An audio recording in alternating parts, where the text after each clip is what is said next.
Hello guys, दर्शन नमस्ते, good morning. स्वागत छ तपाईँलाई मेरो अर्को भ्लगमा। म चाहिँ बाँका खोज्न जाँदैछु। हेरौँ बाँका भेटिन्छ कि नै है। कस्तो हुन्छ बाँका नदेखेको बेला देखाउँछु। देख्न सक्नुहुन्छ बिहानको मौसम छ, घाम पनि लागेको छ। आज चाहिँ सल्लाहको बिहानको मौसम छ। टक्क चराचुरुङ्गीको आवाज पनि सुन्न सक्नुहुन्छ। हरेक प्रकारका चराहरूको आवाज गुन्जिरहेको छ मेरो वरपर। 2-4 मिनट हिँडिसकेपछि म बाँका जाने ठाउँमा आइसकेँ। हेरौँ बाँका भेटिन्छ कि भेटिन्न है। म तपाईँहरूलाई देखाउँछु क्यामेरामा। यो चाहिँ मेरो आफ्नै सुन्तलाहरू छन्। यो चाहिँ सबै सुन्तलाहरू हो, हरियो हरियो छन्। सुन्तलाहरू हो। यो चाहिँ तिम्रो अहिले मैले चाहिँ अहिलेसम्म एउटा पनि बाँका भेटाएको छैन। हेरौँ खोज्दै गएपछि हेर्दै जाउँ भेटिन्छ कि भन्ने आश छ। भयो त साथीहरू, 5-10 मिनट हेरिसकेँ। मेरो आँखा कमजोर भयो कि आजभोलि बाँका नै नजागे हो कि। बच्चा बेला त म बहुत देख्थेँ हो। एउटा पनि बाँका देखिरहेको छैन अहिलेसम्म। के भयो जाग्दै नजागे हो कि। बल्ल एउटा भेटियो, त्यो पनि एकदम बुढो धोती फाले। हेर्नुहोस् त साथीहरू, यसलाई भन्छ धोती फाले भन्छ। अब खास यसलाई खाना त खाँदैनन्।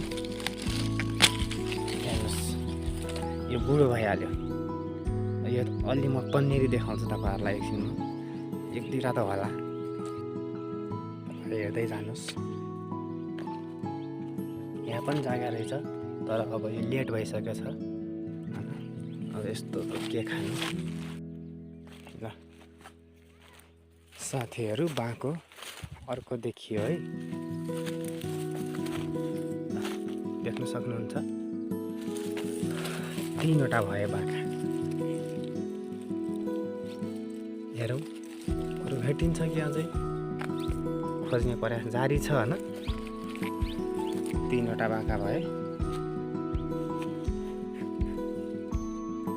यो हेर्दा बाँका हेर्दा मेरो आँखा पेलो भइसक्यो साथीहरू। तर यो बाँका चाहिँ नभेटिने भएको।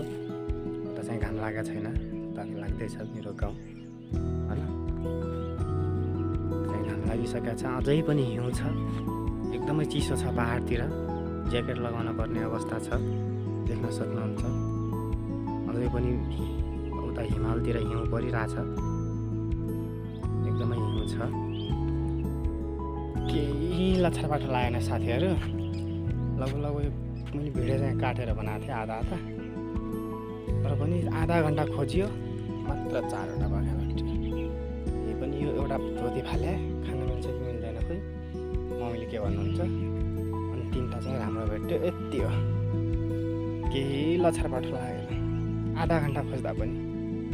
अब तपाईँहरूलाई चाहिँ यो कसरी पकाइन्छ भनेर भिडियो चाहिन्छ भने कमेन्ट गर्नु होला। यो चाहिँ एकदम नेचुरल हो, प्रकृतिले आफै दिए हुन्छ, आफै जाग्छ। यसलाई केही मलसल केही हाल्न पर्दैन, एकदम नेचुरल हो। यत्तिकै काँचो खायो भने चाहिँ चिलाउँछ है धेरै। यसलाई चाहिँ पकाउने तरिका छुट्टै हुन्छ। तपाईँहरूलाई भिडियो चाहिन्छ भने कमेन्ट गर्नु होला है। ल गाइस, धन्यवाद।